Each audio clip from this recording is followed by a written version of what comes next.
Welcome to Just Minding My Business Media. I am so happy today's episode is going to be all about exploring the bleeding edge of technology and the core of what it means to be human. Today we are joined by Helix Wolfson, who is an AI storyteller, creative technologist, and award-winning filmmaker. So welcome. Thank you, Ida. I Pleasure to be can't here. wait to get into this conversation. So glad you could be with us today. But let's talk a little bit about the biggest misconception people have about AI. Hmm. What do you believe that to be? That I think, first of all, the bad players are giving it a bad rap right Yeah, now. are there any good players? Might be another question.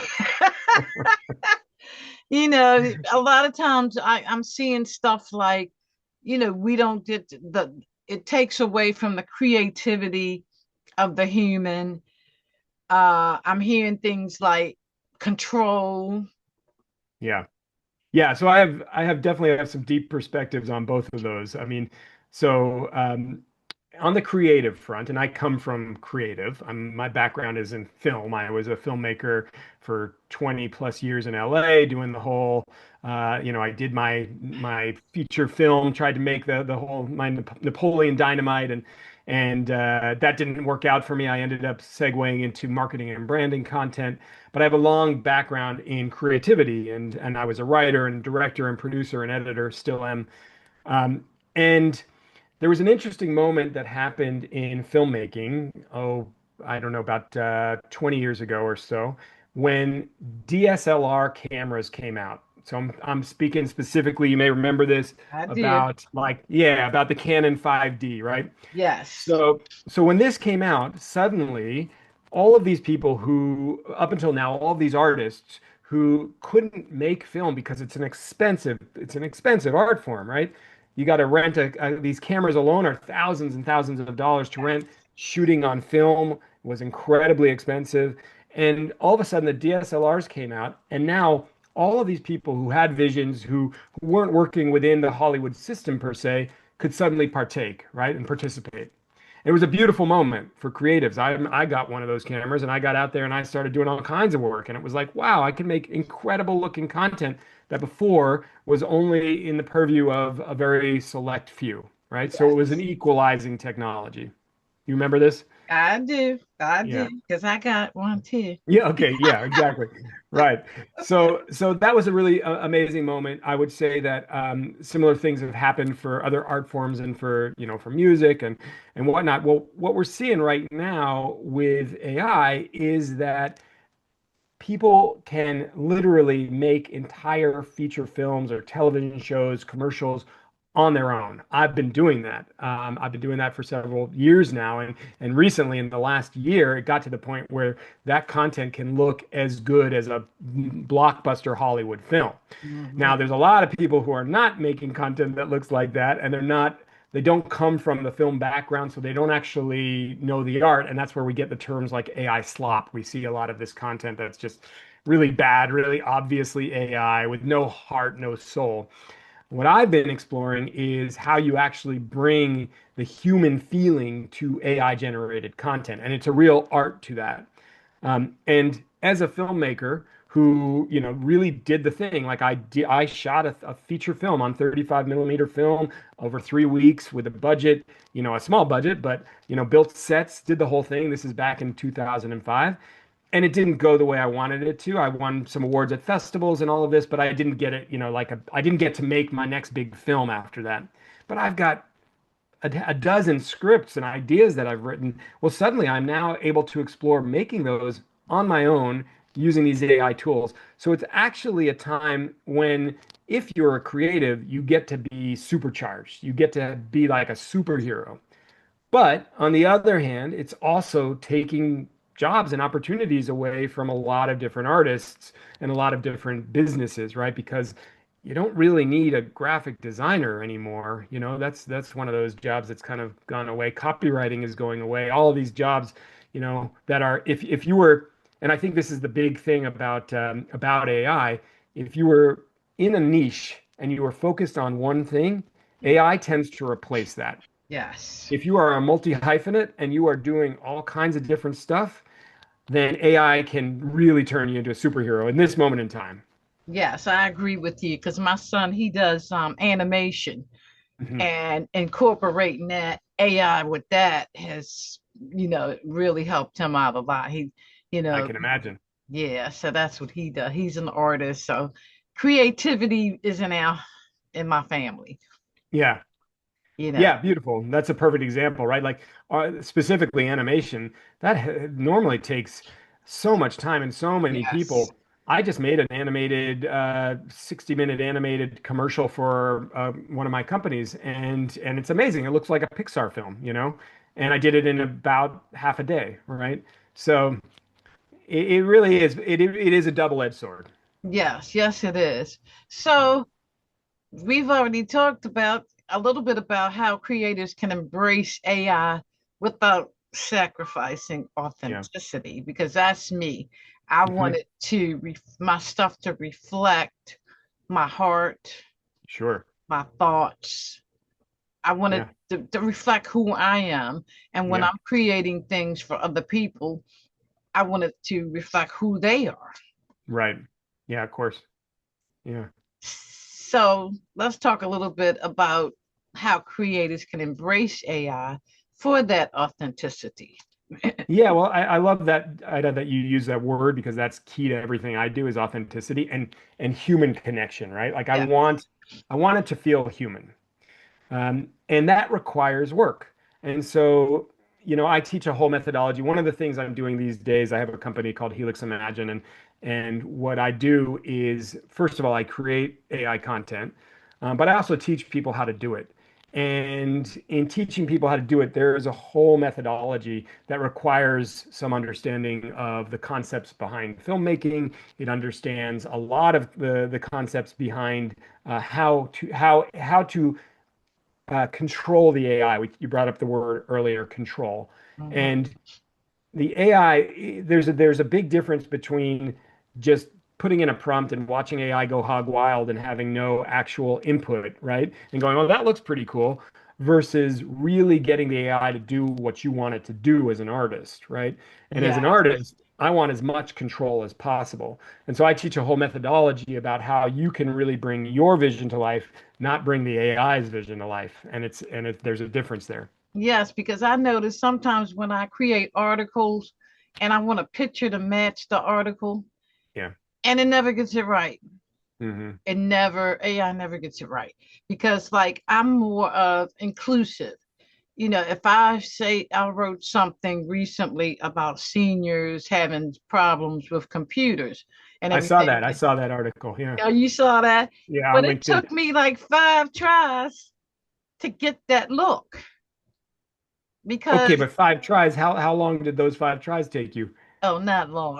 Right. So But pretty different than what it would have taken to get a photographer in there and do all of yes, that. yes, Yeah. it took 5. I had to like describe the person. I wanted Caucasian and I Uh-huh. wanted African American because Yep. at first it was just spitting it out right. And Right.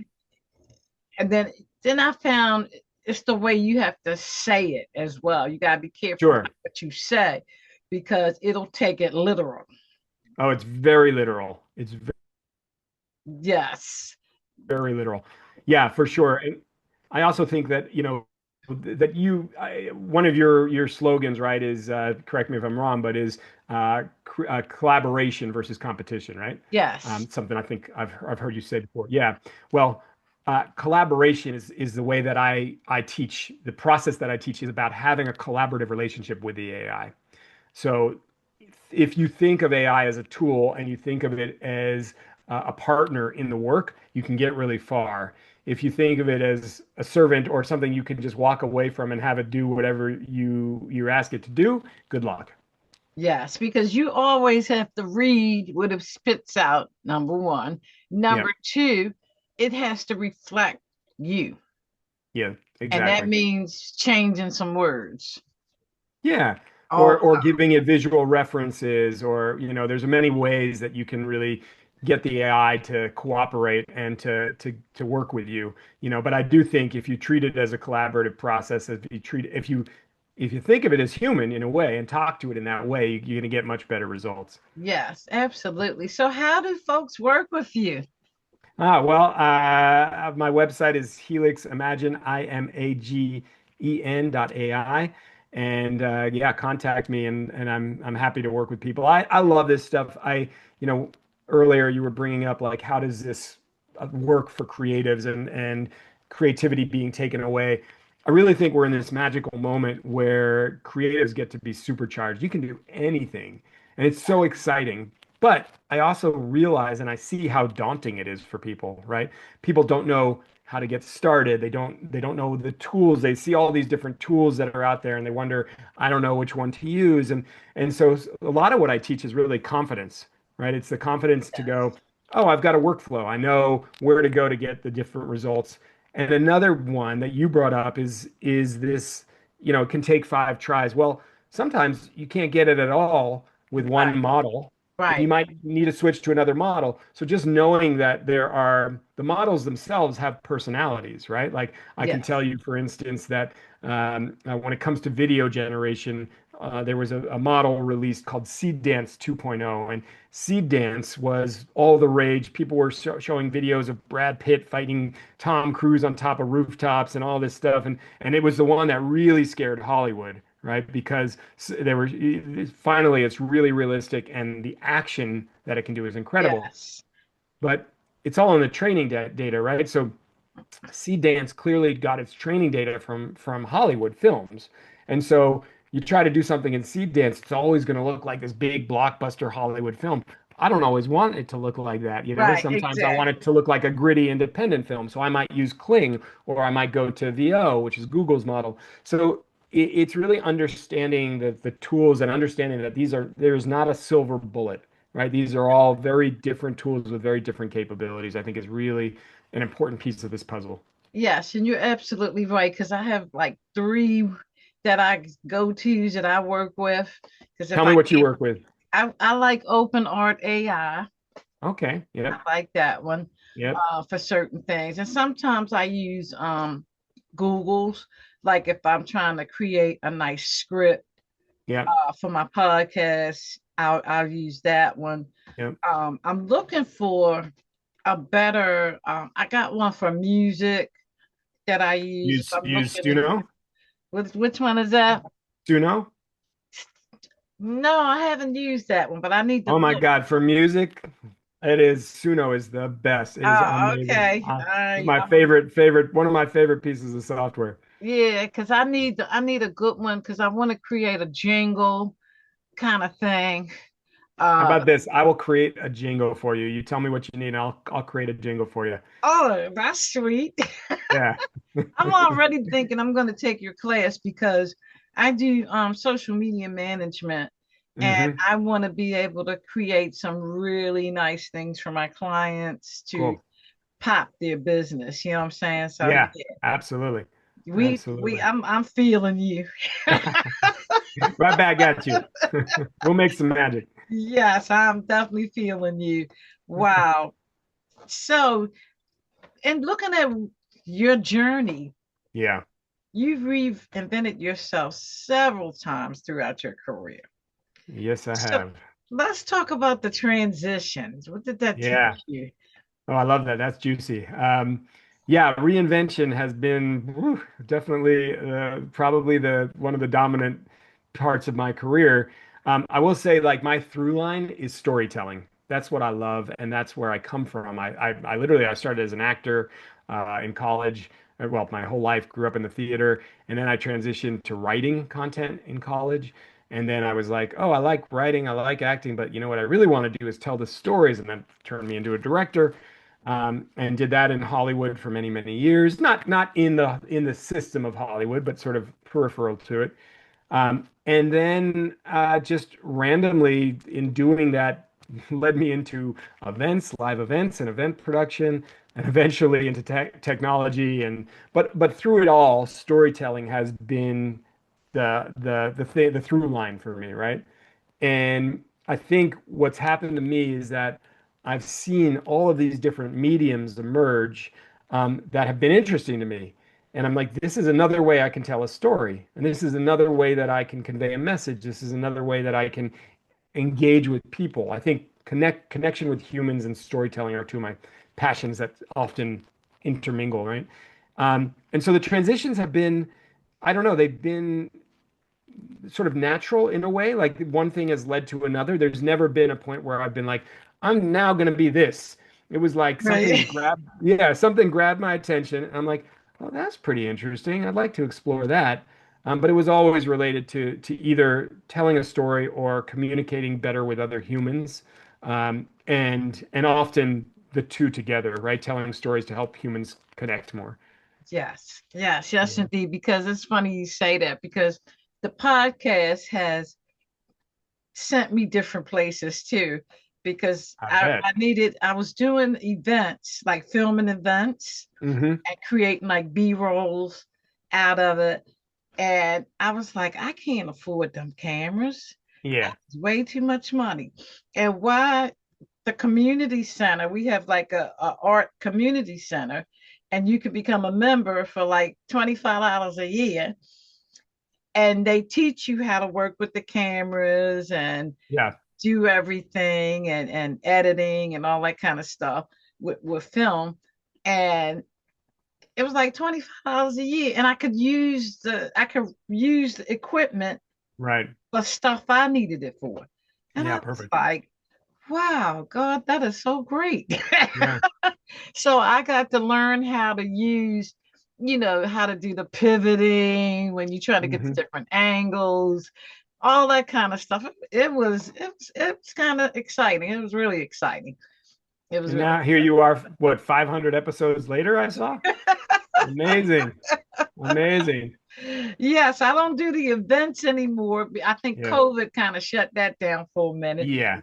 But I enjoyed it, doing the events and then taking a whole event and creating a B-roll out of it. That Hmm. part I didn't like too much, but Well, the editing on that's not a lot of fun, but the shooting can be quite fun. yeah, the shooting was absolutely wonderful. I really liked Yeah. that, but But slogging through, hours of B-roll footage is not the most fun. no, it's not. It's Well, not. that I'll tell you what, that's a really fun usage for AI content generation now, which is I'm teaching people how to upgrade their production value, right? Like take a interview with somebody, or straightforward interview, or a talking head type thing, and suddenly you can create incredibly high quality B-roll of maybe showing that person at work or walking through, like so. There's a lot of fun stuff that can be done with AI to do B-roll. It's amazing, actually. Yes, yes. Wow. So let's talk about your training and what I can look forward to because Mm, I'm feeling all of this. okay, yeah. This is very Yeah. timing for me. Great. Yeah, so I was a founder of a tech company during the metaverse bubble, if you may remember, which was a very short-lived moment, although I Yes. believe that technology will come back in a different form. But started a big company around the metaverse, and in that time period, it was early 20 like 2020 basically, and moving through the 2021 2022, we started seeing the release of these high quality image generation models. Specifically for me in the beginning was Midjourney, right, which I still love as one of the great image generation models. And I was playing with it very early on, and it was like, this is really powerful. I saw, even though it was pretty silly, and a lot of the images you were making were like not so great, I could see where it was going. Although, and I will just say, I could see where it was going, but it has gone so much faster than I possibly could have imagined. The speed is insane. But I started playing with image generation, and then the second you could make a piece of like animated video with the AI, I was like, I got to play with that. Coming as a content creator, I was like, I gotta figure out how to play with that. So I started making short films, and this caught the eye of a previous client of mine, and they asked me if I could create training content for them using the AI methods that I had learned. I was like, well, let's give it a shot. Now, this is several years ago, and at the time, one of the most difficult things to do, one of the holy grails, was being able to get character consistency, right? Very hard to get your character to look the same from one scene to the next. And so I just started hacking away. And I mean, these projects used to take me, I'm telling you, Ida, these projects used to take me weeks, months to do what now I can do in an afternoon. Wow. Um, yeah. And so, but in doing that, I learned every hack and I learned every piece of software out there. I was like, ah, I'm not getting what I need from this one. Let me try that one. And I really learned a method and a methodology for creating how to do this. And now, when it's so much easier, it's so much easier. The methods I learned are still applicable, right? So there is a method to the madness to get, I'm talking about like really good content, not just the stuff anyone can do, but create a feature film, create a commercial, create realistic people with emotion and feeling that look, not like they're AI generated, and that's an art form, And so what I teach is a philosophy and then a methodology, a workflow that gets you from idea all the way to a finished product. Okay. So Yeah. again, how do I connect or how do we connect? Well, yeah. So you got my information for the people that are listening and watching. It's Helix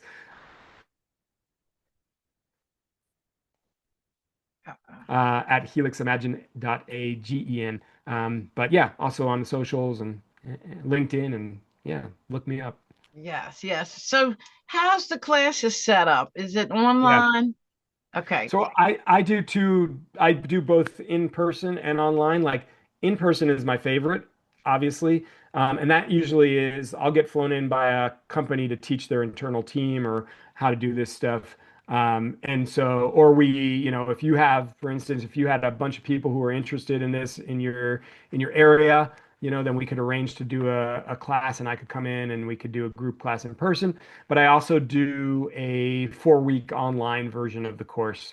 And those are taught, like in basically it's 2 hours a week with an extra hour for like just free flow, like, hey, I can answer your questions, help you with the projects.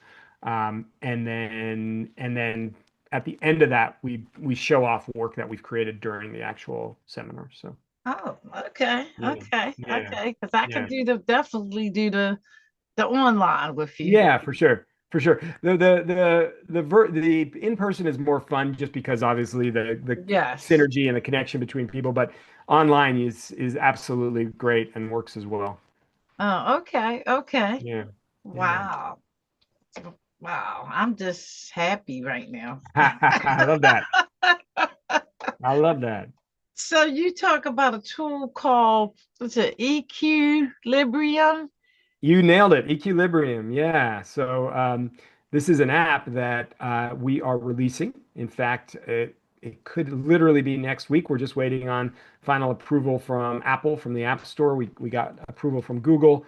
But Equilibrium is, I talked earlier about how one of my through lines is connecting with people and communicating with people.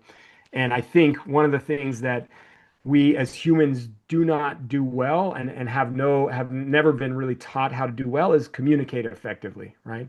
And Mhm. communicate in a way where you hear the person you're talking to and you get your voice heard and your needs heard as well. Like we're just not great at it.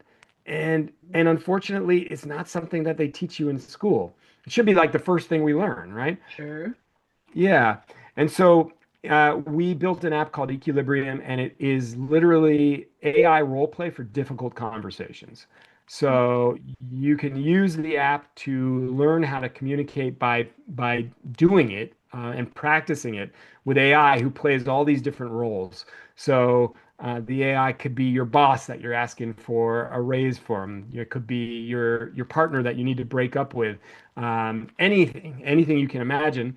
So we have like sort of our own stock scenarios and libraries, but you can also go in and make one up. You can have, if you have a very specific thing, a conversation that you need to have that you're dreading having. Like maybe you're going, it's Thanksgiving and you're going to go to the family reunion, and you know that Uncle Bob's going to come and his politics and yours do not mix, and you're like, I gotta figure out how to do this. You can tell the AI all the information about what's coming and have that conversation with it. And unlike what I think we see traditionally with the LLMs, where I don't know about you, but I use ChatGPT, I use Claude, Oh and yeah. they're very nice, and they're very nice to me, and they don't really like come at you, right? With the equilibrium, like the AI actually literally, like, it can cry, it can yell at you, it can get Oh angry at you. wow. And so it's incredibly, it feels like you're talking to another human, and it improvs with you. So you're like, Uncle Bob, I can't believe you said that thing about it. And it's like, well, I said that because I mean it. And it's like it's really working with you, and it's gamified, like Duolingo, for instance. So it helps you know teach habits, and there's a grading rubric. So after you have the conversation, it'll tell you what you did well, it'll tell you what you need to work with, and offer you different learning courses for you to get better at, say, being more assertive or setting boundaries. And so it's really something we've been working on for about a year, and super proud of it, and think it'll help a lot of people. Oh yeah, of course. It sounds like it will. I mean, Yeah, especially if it's real role playing. yeah, yeah. It's real role play. Wow. So when is that going to drop again? That is up to Apple, but I would say within the next month. Okay, and we'll be able to access that through your website. You'll be able to access that right through the App Store, but yes, it'll definitely be on my website as well. Oh, okay. Wow. Yeah, So yeah. again, Helix, I how do know. we connect? It's yeah, I'm a man of many interests. Yeah, like well, we're connected. We're good. We're gonna make it happen. Yes, yes. So Yeah. your website again for the audience, because I know that after this, some you're gonna get some hits. I can tell right All go. right, all right. So www.helix, that's Helix, imagine, IMAGEN .ai. So it made a little pun there, which is image generation or imagine. So Oh, heliximagine.ai. well, I am so happy that I met you. Been a pleasure. I enjoyed this conversation immensely, and I know that our audience did. And I'm looking forward to working with you because I'm moving on to better, bigger, and better things. And I'm definitely one of those type of people that like to get it right. Not Understood. necessarily perfect, because perfection comes from doing. Yep. And no, not only that, perfection is usually an accident. You can never remember how you got there. I love that. That is amen. Yeah. So I definitely appreciate you taking time out. And audience, we appreciate you as well. It's been a pleasure, and I look forward to making that jingle for you first and foremost. Absolutely.